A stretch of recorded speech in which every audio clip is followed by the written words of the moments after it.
¿Qué tal? Buenas tardes a todos. Gracias por la invitación. Bueno, yo hoy les voy a hablar un poquito más de dos proyectos, tratar de meternos un poco más a detalle en la idea de las fachadas y cómo desde nuestra óptica las fachadas no solamente son un tema de resolución técnica o de tecnología, sino cómo participan de la generación de un lenguaje arquitectónico, de un sistema constructivo y de una identidad muy específica y particular de cada uno de los proyectos. Curioso que he estado viendo que hemos visto muchas fachadas de cristal y estas fachadas que les voy a presentar son lo más ciego posible comparado con lo que hemos visto. Tiene que ver con el concreto. Y en este primer proyecto me gusta mucho este croquis muy temprano que hacíamos del análisis porque fue un sitio que ya existía o que estaba enmarcado por un centro comercial en Arts, en la Ciudad de México, y cuya geometría estaba al menos en planta medio predeterminada por lo que sería un local, por decirlo así, comercial, pero que tenía en sus dimensiones una escala bastante urbana hacia periférico. Y siempre creo que es común pensar en la forma de los edificios.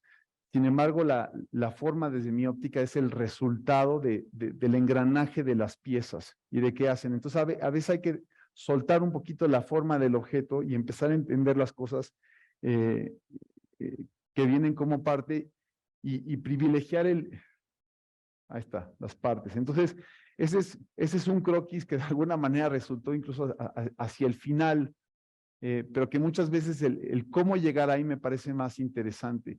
Las fachadas las entiendo más o menos como el qué y mucho más como cómo se relacionan y qué generan. Para mí las fachadas son un elemento de expresión, pero también es de mediación entre el interior y el exterior y de identidad. Entonces, afortunadamente, ¿hacia dónde tengo que indicar con el clicker? Ahí está. ¿Para dónde fue? Para allá. Ahí está. Entonces, estos sistemas, esta fachada fue de concreto prefabricado, todo hecho en México. Quisimos generar algo que no tuviéramos que entrar a temas de importaciones o y las piezas las diseñamos y las generamos nosotros en la gran cantidad de nuestros proyectos. Entendemos que hay sistemas estandarizados y de los que sacamos muchos beneficios, pero nos gusta investigar y que nuestro trabajo arquitectónico vaya más allá y estemos creando a partir de un sistema que ya existe la diferenciación o algo, pues sí, diferente. Entonces, esta fachada primero fue moldes de acero o de aluminio, perdón, totalmente sólido y moldes negativos de látex de alta densidad. Y empezamos, es para una marca, para Louis Vuitton, en la Ciudad de México. Habíamos hecho un lenguaje de fachadas que fuimos depurando a través de 8 años en madera en diferentes países. Y para este proyecto en particular decidimos que la escala, la materialidad del lenguaje tenía que ser algo mucho más, con más presencia y que fuera adecuado para el contexto que teníamos en el centro comercial inmediatamente. Este es uno de me gusta mucho esta foto porque habla de, cuando pensamos en concreto, en cualquiera de sus formas, en este caso prefabricado, hay que pensar en las piezas y los moldes que hacen el concreto. ¿Cómo vamos a llegar a esa cosa que al final es sólida? Entonces estamos pensando mucho en negativo y en un proceso de deconstrucción.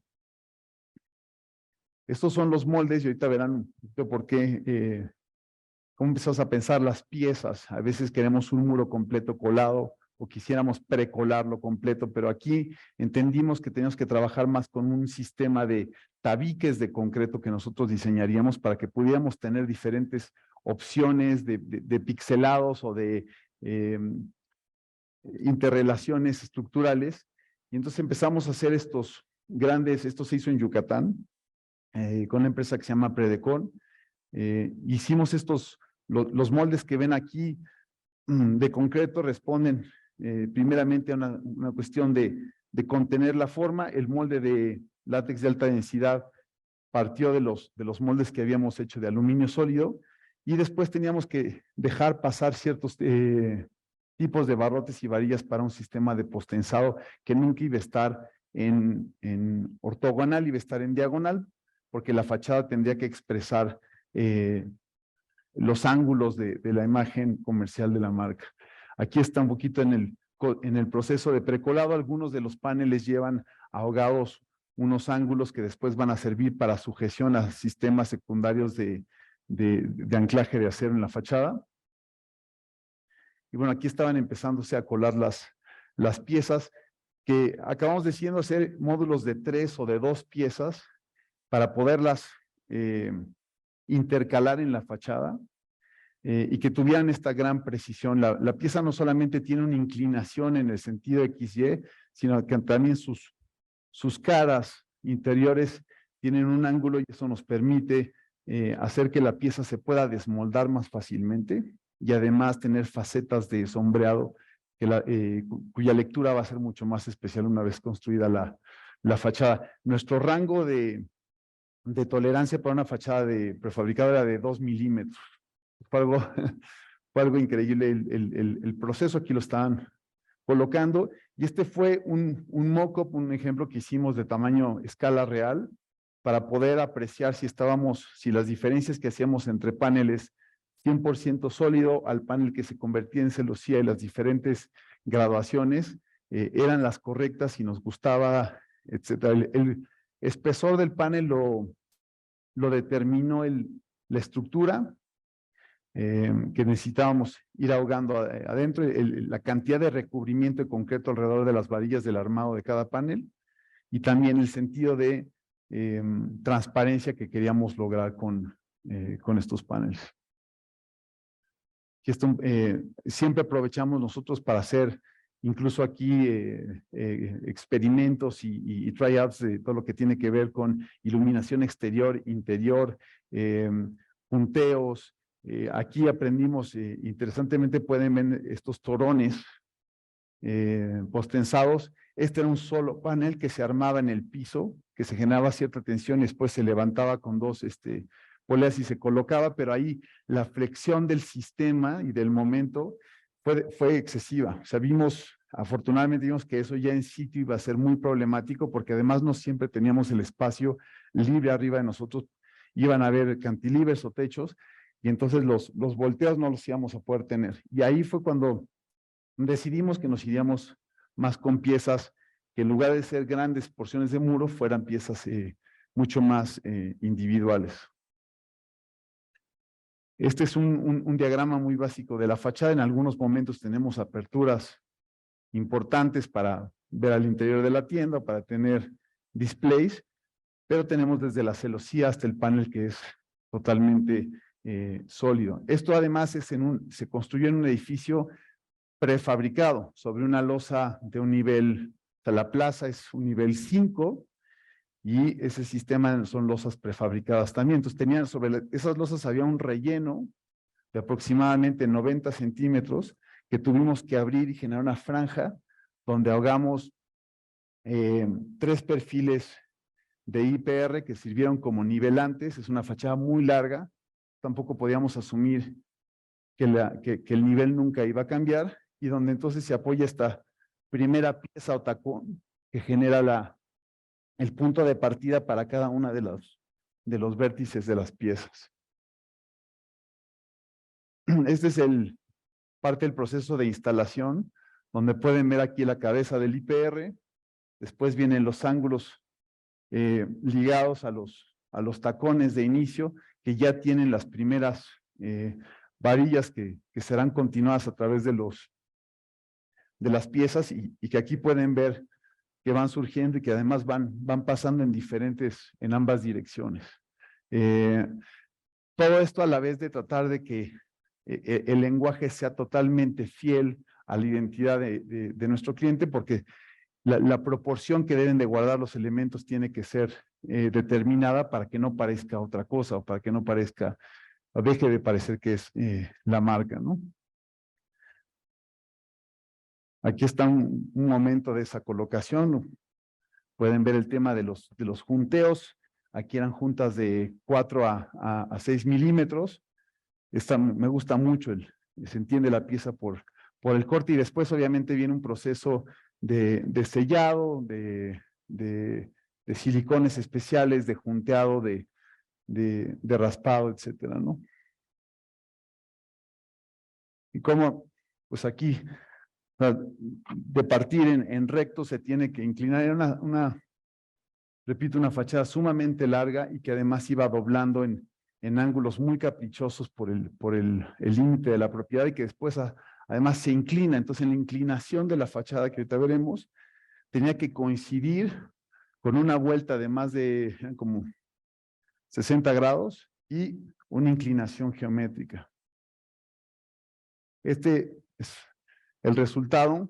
Y cuando hablo que las fachadas hacen más que simplemente cerrar los edificios, pues considero que son esa primera superficie donde cae la luz, el sol, ¿no? La asumimos muy seguido y la luz es algo en lo que nos metemos y nos salimos diario, y que el poder que tiene de ir mapeando el tiempo y las sombras y cada momento del día se hace sumamente interesante. Entonces, creo que la práctica en lo personal me ha hecho redescubrir que la ornamentación en la arquitectura, o a perderle el miedo a la ornamentación, ¿no? Creemos en estos lenguajes excesivamente limpios, pero cuando la ornamentación no solamente es un adorno, sino además es un reflejo del sistema constructivo, del oficio de hacer cada uno de los materiales, resulta ser increíble. Entonces aquí la junta se vuelve parte no es algo que tuvo que estar ahí, se vuelve parte del lenguaje, y aquí el efecto de repetición, de patrón, de cambio, nos permite hacer del concreto, que es por sí mismo un material pesado, tener una materialidad pues ligera, que no vuela, que expresa otras cosas. Es muy común hablar de materiales. Me parece que cuando hablamos de materialidad tenemos que pensar que es aquello que excede el material, algo que comunica algo más que las meras propiedades físicas a las que estamos acostumbrados a ver. Este es el resultado, y efectivamente a mí me cayó encima lo que se cayó de ahí en algún momento, pero todavía no estábamos, todavía no llegábamos acá, pero aquí podemos ver cómo de repente hay un techo. Desde el punto de vista de colocación era un gran reto, acabar tan limpio, y cómo la fachada va haciendo una gradiente de descomposición, y acá dobla, es el ángulo que les decía, como dobla, se inclina y da la vuelta hacia periférico. Esta fachada evidentemente es un motivo de mucho orgullo, acaba de ser incluida como uno de los 20 proyectos en la historia de Vuitton en un nuevo libro de arquitectura, como una de las fachadas que más han ayudado a repensar radicalmente la imagen de la marca, lo cual es una fortuna. Aquí vemos la participación de la fachada por dentro y cómo inverso a la vista exterior son los haces de luz en estas caras geométricas que tienen esos pequeños ángulos, los que tienen una participación mayor, y la sombra es algo que se hace más como de background. Los paneles, por cierto, tenían que estar muy bien acabados, porque muchas veces en un panel prefabricado hay el lado B, el que no es tan bonito, ¿no? Donde es moldaste, y en este caso pues no había opción para eso, ¿no?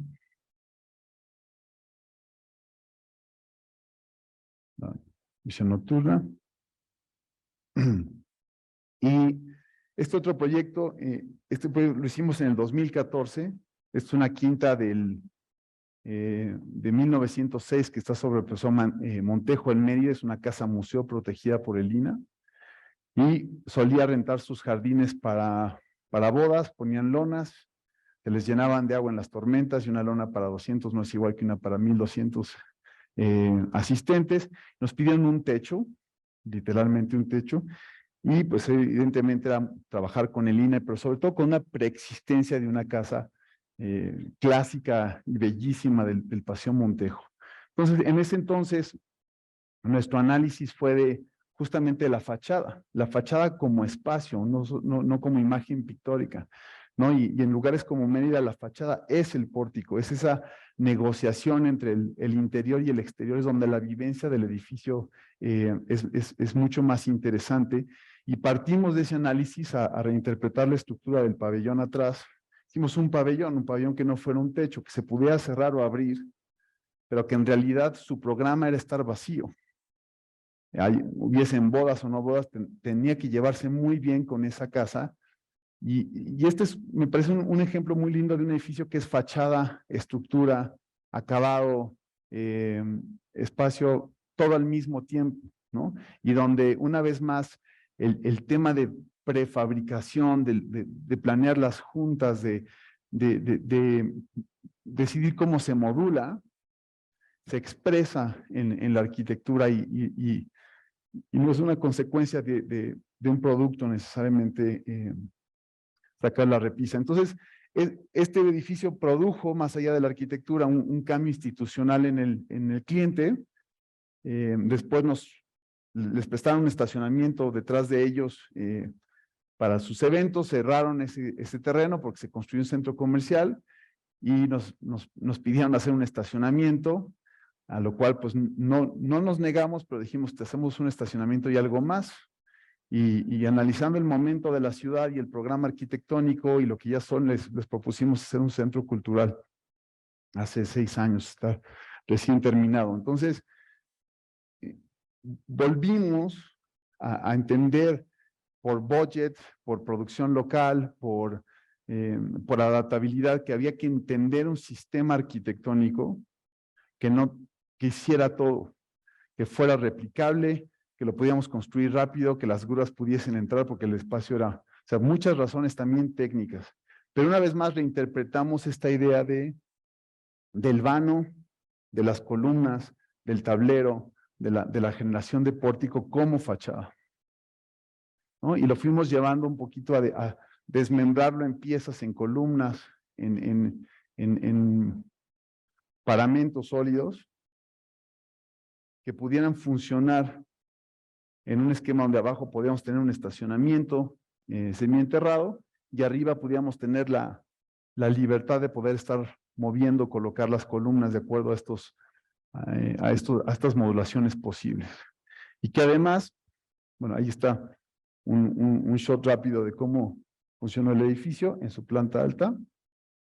Ahí están las losas prefabricadas. Entonces, sí, creo que como arquitectos a veces necesitamos entender que no podemos gastarnos la misma proporción del dinero en todo. Pero si somos inteligentes en replicar algo y obtener eficiencias de escala que ya tiene todos sus valores implícitos, entonces se hace mucho más fácil. Y que además la arquitectura tenga la capacidad de, repito, proyectar sombra, de definir un contorno de cielo y de recibir esa sombra de otros elementos que se vuelven en nuestra arquitectura también acabados o materiales como lo puede ser un árbol. Y que en sí el reflejo, el concreto tiene esta cuestión de la refracción con la luz en México que es increíble, ¿no? Brilla, a veces ciega. Entonces, que la experiencia de esos pórticos y sombras pudieran ser muy memorables. Que pudiéramos hacer esto, permanecer en el tiempo y generar estos momentos de cambio dentro de algo que es sumamente repetido, pero podemos diseñar nuestros sistemas.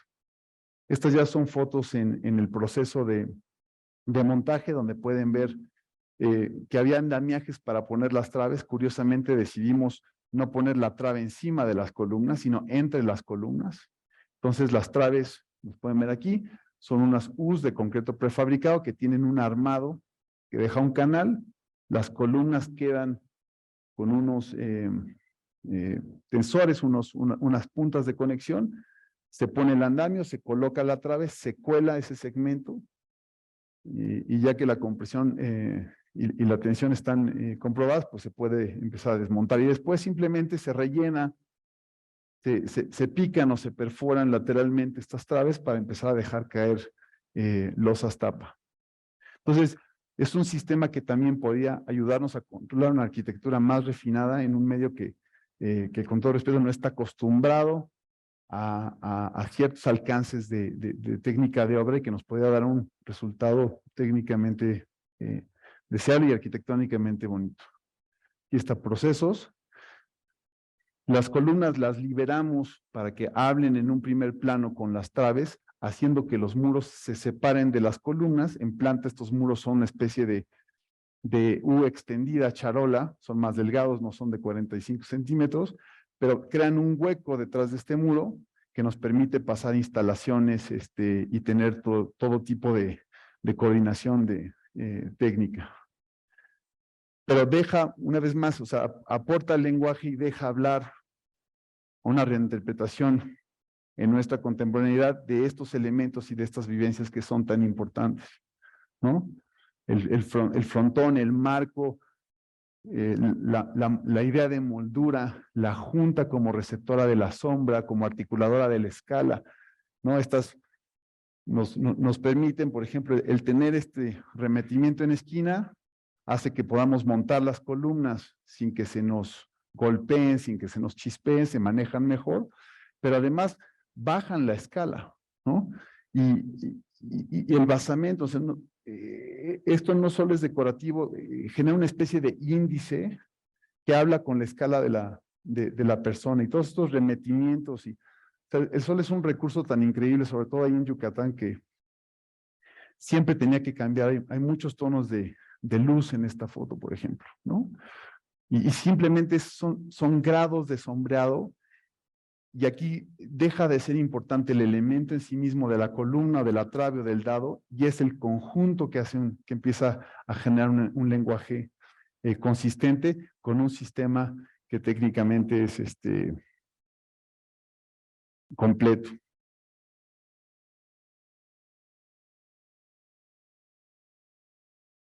Y finalmente trabajar los registros de los materiales, ¿no? Empezar a poner reglas. Los muros son martelinados versus los elementos estructurales principales son lisos. Entonces, sí hay un entendimiento áptico diferente, ¿no?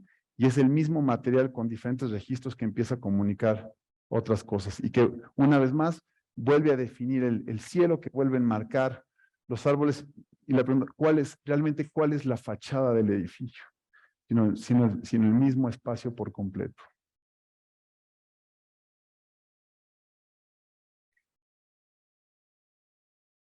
Entonces ya en la noche, y por ejemplo aquí en los paramentos que son pretiles, generamos un pórtico de altura y media que genera en la losa posterior a este muro, es una terraza, pero en vez de cerrar, pues se abren estos huecos, es decir, la L de los muros, voy a tomar un minuto ya, estas son unas Ls en los muros, entonces esta es una pieza, esta es otra pieza y del otro lado hay otra L que le contesta. Entonces esas Ls pueden no tener una de las caras y convertirse en una ventana o en un paso de luz, como lo hacen aquí, donde pueden ver que la L baja y nada más tiene un tacón que dobla y que además hace la labor de recibir el impermeabilizante y el relleno de la losa de atrás. Y que, igual, una vez más invertido, ¿no? Todos estos registros de la iluminación empiezan a hablar de esa idea de detalle bajada a la experiencia del espacio. Muchas gracias.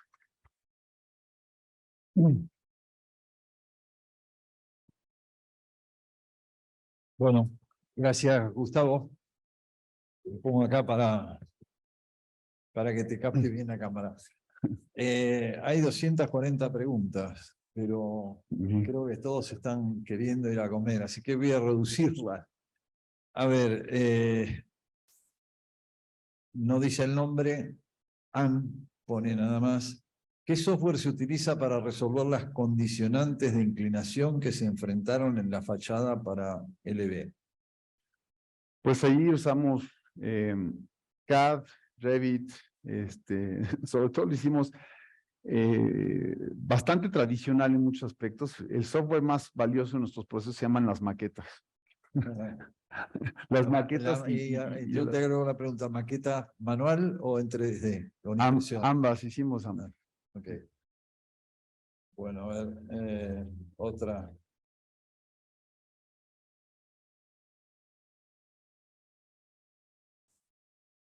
Esos prefabricados tienen terminación, lo pregunta Bruno González, ¿estos prefabricados tienen terminación con propiedades autolimpiantes o fotosensibles? No. O sea, El agregado es local, o sea, el concreto sale así de blanco, de hecho se ve más blanco por el efecto de la luz sobre ellos, es un crema muy claro.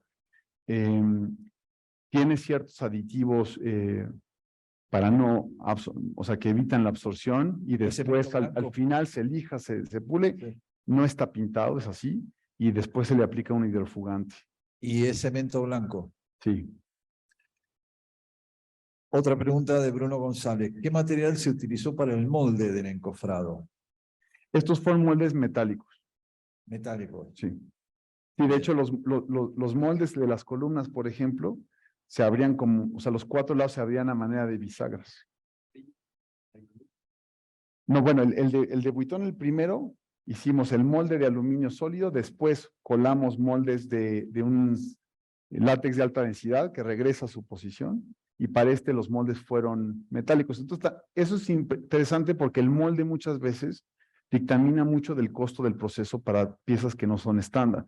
Si el molde lo puedes diseñar para reutilizarlo sin que se, como digan, sin que se gaste, es muy positivo, ¿no? Muy bien, muchas gracias. Gracias. Muy buena tu presentación, muy bien elegidos los dos proyectos, son dos enfoques un poco diferentes. Yo tenía una pregunta de mi producción. ¿Qué tanto libertad en términos de tiempo económicos, no te lo pregunto, te otorga un cliente para un trabajo de investigación como el de la fachada del evento?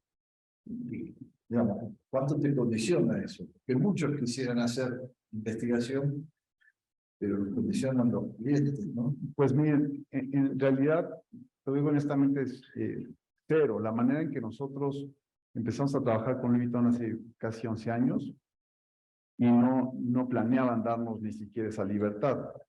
Y vimos un nicho de oportunidad, corrimos a hacer una serie de propuestas con mucha investigación y jaló.